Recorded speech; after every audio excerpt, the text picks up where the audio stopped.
বিসমিল্লাহির রহমানির রহিম। আসসালামু আলাইকুম প্রিয় ভাই বোন, কেন আছেন? আলহামদুলিল্লাহ ভালো আছি। আজ শোরুমে বানাই চিকেন চিজ পিৎজা আর উগো বানাইলু। প্রথমবার উগো বানাইলু, এখন দ্বিতীয়বার দিবে। ছোটো ভাই বোন বাড়ি পেয়েছি, তারা লাগে বানাই সন কেন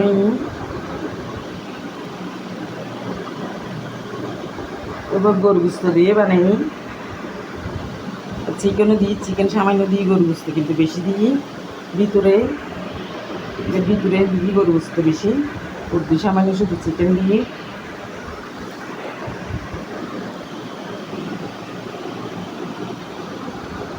কেন জানাবেন, লাইক কমেন্ট শেয়ার দেবেন, সাবস্ক্রাইব করিয়ে পাশে থাকবেন। আজ এ পর্যন্ত, আল্লাহ হাফিজ।